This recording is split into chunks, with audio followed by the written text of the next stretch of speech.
Hello everyone, this is Priyanka. Welcome back to my YouTube channel Learning Classes with Priyanka.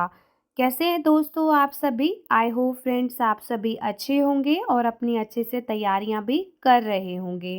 Friends, आज की video आपके लिए helpful रहेगी क्योंकि आज की वीडियो में मैं आपके साथ क्रिएटिव एंड इंक्लूसिव स्कूल जो बीएड सेकेंड ईयर का सब्जेक्ट है उसके पिछले 7 सालों में 2017 से लेकर 2023 तक जितने भी वेरी शॉर्ट क्वेश्चंस पूछे गए हैं उनको विद आंसर शेयर कर रही हूँ। अगर वीडियो आपके लिए हेल्पफुल रहे तो वीडियो को लाइक शेयर एंड कमेंट कर दीजिएगा और अगर चैनल से नए जुड़े हैं तो सब्सक्राइब कर दीजिएगा लर्निंग क्लासेस विद प्रियंका को। ठीक है फ्रेंड्स, और अगर आपको इसकी पीडीएफ चाहिए तो वो मेरे टेलीग्राम चैनल पर मिल जाएगी। चलिए ज़्यादा टाइम नहीं लगाते, वीडियो को स्टार्ट करते हैं। पहला क्वेश्चन पेपर है मई 2023 का। उसमें सबसे पहला क्वेश्चन है inclusive school help in developing the feelings of कि समावेशी विद्यालय निम्नलिखित भावनाओं को विकसित करने में मदद करता है। तो answer is all of the above, मतलब हिंदी में उपरोक्त सभी। जो वीडियो है वो हिंदी और इंग्लिश दोनों लैंग्वेज में मिलेगी ताकि हिंदी और इंग्लिश दोनों स्टूडेंट के लिए वीडियो हेल्पफुल रहे। Next question is institute of for national orthopaedic handicaps is situated in कि राष्ट्रीय ऑर्थोपेडिक विकलांग संस्थान स्थित है। तो आंसर क्या है? कोलकाता। ठीक है। Next, what is the full form of PID की पीआईडी की फुल फॉर्म क्या है? फुल फॉर्म है project integrated education for the disabled. Hindi में है विकलांगों के लिए परियोजना एकीकृत शिक्षा। Question number 4 is Louis was the profounder of Braille script कि लुइस ब्रेल लिपि के जनक थे। तो answer is true. Next, heredity is the main cause of learning disability. Answer is true कि सीखने की अक्षमता का मुख्य कारण आनुवंशिकता है। Question number 6, dysgraphia is associated with writing. तो answer is true. Question number 7 is the formula of IQ। तो IQ का फॉर्मूला क्या है? Equal to MA divide by CA into 100। तो ये आंसर सही है क्योंकि IQ का फॉर्मूला यही है कि mental as divide by chronological age into 100। Question number 8 is national institute for locomotor disabilities is situated in Delhi कि राष्ट्रीय लोकोमोटर विकलांगता संस्थान दिल्ली में स्थित है। तो ये फॉल्स है, दिल्ली में स्थित नहीं है। कहाँ पर स्थित है? कोलकाता में। ठीक है, इस तरीके से भी क्वेश्चन आ सकता है ट्रू फॉल्स में, तो कोलकाता भी लिखा आ सकता है दिल्ली की जगह। तो आंसर क्या आएगा? सही। Next, full form of ASD is autism sensory disorder. नहीं, फॉल्स है क्योंकि ASD की फुल फॉर्म है ऑटिज्म स्पेक्ट्रम डिसऑर्डर। ठीक है।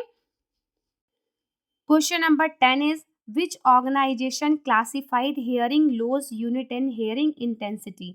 किस संगठन ने स्वर्ण हानि इकाई और स्वर्ण तीव्रता को वर्गीकृत किया?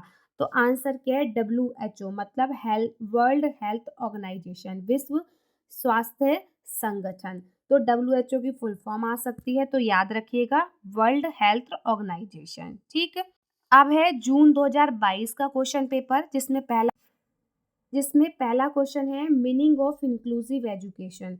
तो समावेशी शिक्षा का क्या अर्थ है? कि inclusive education means providing equal opportunities to all the learners whether disabled और non disabled in a regular classroom.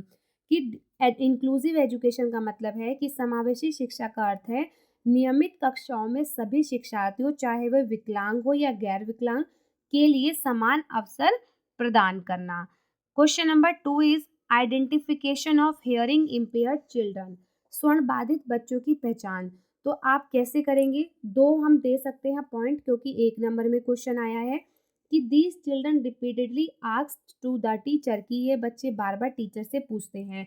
ये आइडेंटिफिकेशन ऑफ हियरिंग इम्पेयर्ड जो चिल्ड्रन वाला क्वेश्चन है ये शॉर्ट क्वेश्चन में 2 से 3 बार आया है। ये वेरी शॉर्ट है और शॉर्ट की बात कर रही हूँ मैं। ठीक है, तो हम जैसे वेरी शॉर्ट क्वेश्चन सारे कर रहे हैं उसी तरीके से हम शॉर्ट भी करेंगे और लॉन्ग भी करेंगे और हर पेपर के। ठीक है। क्वेश्चन सेकेंड पॉइंट है they also have difficulty in pronouncing words correctly. उन्हें शब्दों का सही उच्चारण करने में भी दिक्कत होती है। क्यों होती है? क्योंकि जब वो सुन नहीं पाते तो वो ढंग से प्रोनाउंस भी करने में उनको प्रॉब्लम होती है। ठीक है। Question number third is what is main streaming in education. Inclusive education और main streaming education almost same है, बस एक डिफरेंस है और वो क्या है कि मेन स्ट्रीमिंग में जो है सभी बच्चों को एक साथ शिक्षा प्रोवाइड की जाती है, चाहे वो स्पेशल बच्चे हों चाहे वो नॉर्मल बच्चे हों, लेकिन कब के लिए, एक स्पेसिफिक टाइम पीरियड के दौरान। ठीक है, इसीलिए मैंने देखिए हिंदी में हाईलाइट किया हुआ है कि विशिष्ट समय अवधि के दौरान नियमित कक्षाओं में शिक्षित करने की प्रथा है। ठीक है। Next, who is the founder of inclusive education. तो क्या है answer, Itard. According to books अगर आप देखोगे तो इटार्ड दिया है, और अगर आप सर्च करते हो, क्योंकि बहुत सारी कंफ्यूजन रहती है, वैसे अगर हम सर्च करेंगे ना तो हमें आंसर मिलेगा ओविड ड्रैक्रोले। ठीक है। तो अगर ऑप्शंस में आता है ना तो आप ये भी लिख सकते हो, तो दोनों ही ठीक है। ठीक है।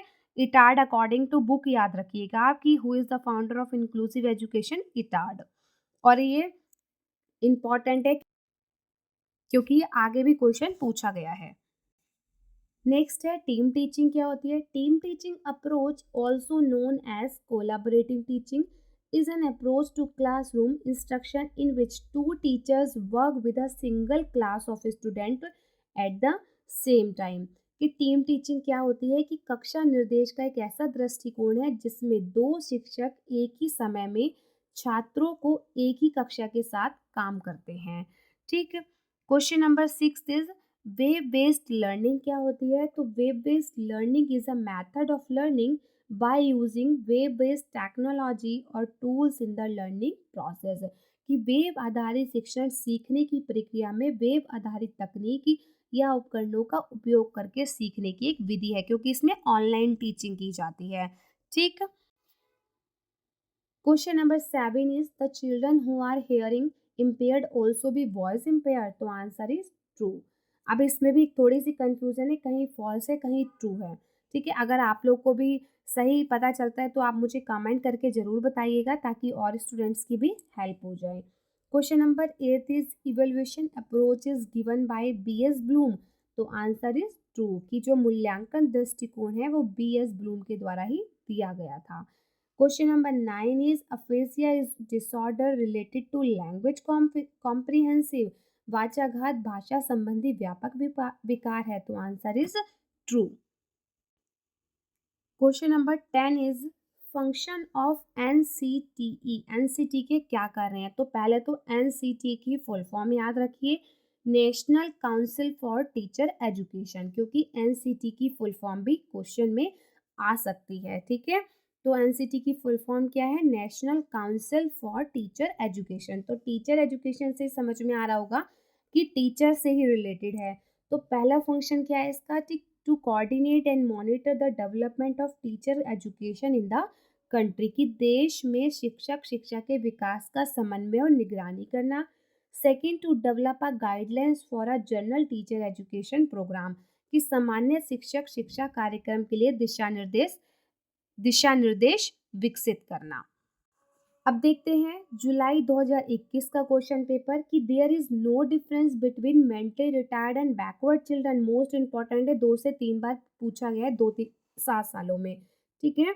कि मानसिक रूप से मंद और पिछड़े बच्चों में कोई अंतर नहीं है। तो आंसर फॉल्स है, क्योंकि अंतर पाया जाता है। पहले मेंटली रिटायर्ड और बैकवर्ड बच्चों को एक ही माना जाता था, पर अब जो है कुछ साइकोलॉजिस्ट जो है इसे अलग कर देते हैं। ठीक है, इसे अलग मानते हैं। Next, orthopedically impaired children can be identify their behavior। तो answer is false. Third one is there is no difference between guidance counselling. नहीं, मार्गदर्शन और परामर्श में अंतर नहीं होता, होता है अंतर। तो आंसर क्या है, फॉल्स। ठीक है। मार्गदर्शन, जो गाइडेंस है वो मार्गदर्शन का काम करता है, वो मार्ग दिखाता है, और काउंसलिंग क्या करती है, सलाह देने का काम करती है। और काउंसलिंग और मार्गदर्शन में सबसे बड़ा डिफरेंस क्या है कि काउंसलिंग में सलाह देने के लिए एक्सपर्ट्स की नीड होती है। ठीक, तो इसलिए अंतर पाया जाता है। तो आंसर फॉल्स है। Question number 4 is inclusive education is organised for special children. तो answer is false. Special children के लिए थोड़ी ना ऑर्गेनाइज की जाती है। Next, Braille was developed by Louis. तो answer is true, most important है, यह भी पहले भी आया था। Next, stammering is a type of dash disorder. तो क्या है, सॉरी गलती से हिंदी और इंग्लिश का इधर हो गया। यहाँ आएगा स्पीच डिसऑर्डर और यहाँ आएगा वाणी विकार। ठीक है, ये ठीक कर लीजिएगा। टाइपिंग में मिस्टेक हो गई यहाँ पर कि ये इंग्लिश वाला हिंदी में आ गया और हिंदी वाला इंग्लिश में। फिर है founder of inclusive education was. तो फाउंडर कौन है इंक्लूसिव एजुकेशन के? इटार्ड। देखिए फिर से आ गया question. Next, co teaching means. तो co teaching is an educational method that involves two teacher working together to plan a classroom and make assessment on one group of student. कि सह शिक्षण एक शैक्षिक पद्धति है जिसमें कक्षा की योजना बनाने और छात्रों के एक समूह पर मूल्यांकन करने के लिए दो शिक्षक मिलकर काम करते हैं। Question number 9, recommendation of education for equality of women was done by. तो किसने दी थी कि महिलाओं के लिए की समानता के लिए शिक्षा की सिफारिश किसके द्वारा दी गई थी? तो UNESCO. Question number 10 is health impaired children are admitted in special school. मतलब विशेष विद्यालयों में उनको प्रवेश दिया जाता है।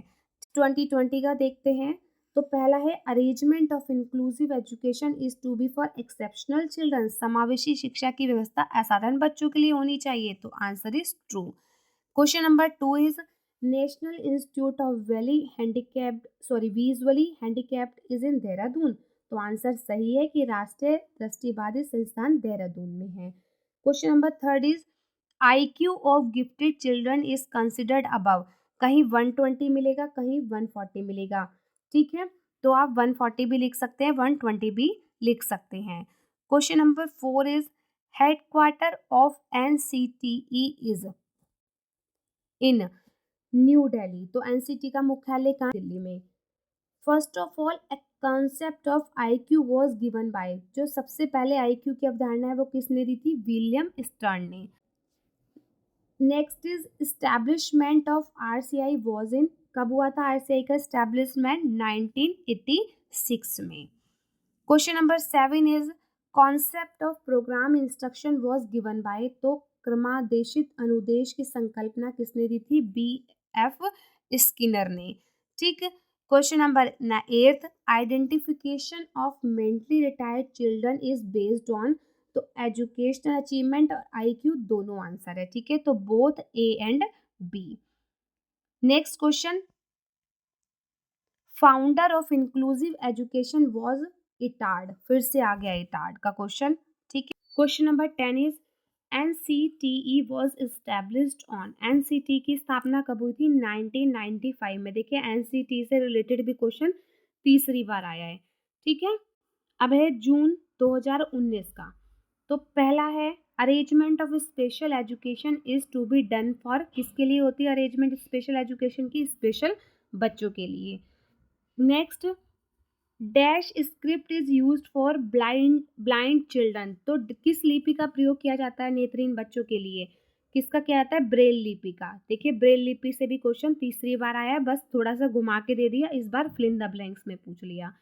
Question number 3 is cause of multi handicapped are mainly. तो आंसर में फुल इन द ब्लैंक्स पूछा है, डैश एंड एनवायरमेंट। तो बहुविकलांगता का कारण मुख्य रूप से क्या है? वंशानुक्रम, मतलब इनहेरिटेंस। ठीक है, और एनवायरमेंट दोनों है। Question number 4 is classification of hearing impaired children is based on IQ। तो जो स्वर्ण बाधित बच्चे हैं उनका वर्गीकरण IQ के आधार पर होता है। तो आंसर क्या आएगा? फॉल्स। नहीं, उनका IQ के आधार पर नहीं होता। There is no difference between mentally retarded and backward children. फिर से क्वेश्चन आ गया, तो आंसर क्या है?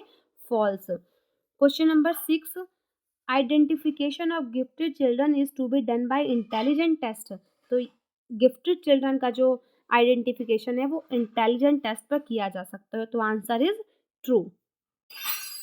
Question number 7 cause of backwardness can be. पिछड़ेपन का कारण हो सकता है। तो क्या आंसर है? All of the above. Question number 8 objectives of counselling process. परामर्श प्रक्रिया के उद्देश्य क्या है? Self knowledge, self acceptance, self adjustment, all of the above. तो answer is all of the above. Question number 9 cause of maladjustment are. कुछ समायोजन के कारण हैं। natural, physical, social, all of these. तो answer is all of these. Question number 10 is concept of management in teaching was given by. जो शिक्षण में प्रबंधन की अवधारणा है वो किसके द्वारा दी गई थी? तो क्या आएगा? आई के डेविस. मई 2018 का क्वेश्चन पेपर. पहला है visually impaired taught by Braille.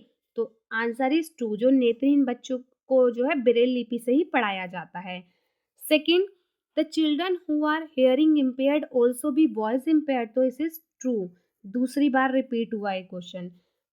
Next is there are 4 steps in teaching management. तो 4 स्टेप ही होते हैं टीचिंग मैनेजमेंट में. Answer is true. Question number 4 is classroom management given by Davis in turn. नहीं, false आएगा. Fifth is the aspect of evaluation teaching has given bye Bloom. मूल्यांकन शिक्षण का पहलू ब्लूम ने बताया है. तो आंसर इज ट्रू. फिर से रिपीट हुआ है question. Next, there are 2 type of counselling on the basis of its nature. तो आंसर इज फॉल्स. नहीं, प्रकृति के आधार पर परामर्श के 2 प्रकार होते हैं. नहीं, आंसर गलत है. ठीक है. Question number 7, there are 3 steps in counselling process. तो काउंसलिंग प्रोसेस के 3 चरण होते हैं. सही है. Next, special children in the power of nation. False आएगा. इसमें भी कंफ्यूजन है, कहीं ट्रू लिखा है और कहीं फॉल्स लिखा हुआ है. Question number 9 is education is the subject of study. तो शिक्षा अध्ययन का विषय है. True. Question number 10, inclusive education was developed in America in very beginning. तो आंसर इज ट्रू. इनकी समावेशी शिक्षा का विकास सबसे पहले अमेरिका में ही हुआ. ठीक है. मई 2017 का क्वेश्चन पेपर है. First question, visually impaired right by listening and touching. जो दृष्टिबाधित व्यक्ति होते हैं वो सुनकर और स्पर्श करके लिखते हैं. तो answer is true. Next, language contain any components. भाषा में कोई भी घटक शामिल होता है. आंसर सही है. Question number 3 is national institute for blind is situated is Dehradun. तो आंसर क्या है? सही है. ये भी दोबारा से रिपीट हुआ है question. The concept of teaching management is given by Herbert. नहीं, फॉल्स है आंसर. फिर से क्वेश्चन आ गया, there is no difference in guidance and counselling. False है क्योंकि डिफरेंस होता है. Question number 6 is the process of counselling is tripolar. परामर्श की प्रक्रिया त्रिध्रुवीय है. तो आंसर क्या है? सही है. ठीक है. Question number 7 is educational is the development process. Yes, शिक्षा एक विकासात्मक प्रक्रिया है. तो आंसर सही है. Question number 8, Etard was the founder of inclusive education. फिर से रिपीट हुआ क्वेश्चन. तो इटार्ड है. तो आंसर क्या है? सही है. Next, Braille is developed by Louis. ये भी आंसर दोबारा से रिपीट हुआ है. 3 से 4 बार रिपीट हो चुका है पिछले 7 सालों के क्वेश्चन पेपर में. ठीक है. तो आंसर क्या है? ट्रू है. Hearing impaired is to be vocal disabled also. तो आंसर क्या है? ट्रू है. ये भी फिर से रिपीट हुआ है. ठीक है. तो मैंने आपको ये भी दिखाया है कि कौन कौन से क्वेश्चंस जो हैं बार बार रिपीट हुए हैं, उनको अच्छे से पढ़ लीजिएगा. अगर आप इन क्वेश्चंस को भी करके जाते हैं तो काफ़ी हद तक इनफ होगा, क्योंकि अगर लास्ट टाइम पर पढ़ रहे हैं तो आई थिंक सारे क्वेश्चंस इतने सारे बुक्स में दिए हुए हैं तो वो तो बहुत मुश्किल हो जाते हैं पढ़ने. ठीक है. अगर आप ये क्वेश्चंस करके जाएंगे तो काफ़ी हद तक चांसेस रहते कि इनमें से कुछ क्वेश्चंस रिपीट हों. ठीक है. तो आप इनको कर लीजिएगा. वीडियो हेल्पफुल रही हो तो वीडियो को लाइक, शेयर एंड कमेंट कर दीजिएगा, और चैनल पर नए हैं तो सब्सक्राइब कर दीजिएगा. मिलते हैं नेक्स्ट वीडियो में. Bye bye and take care, and thank you so much for connected with my channel.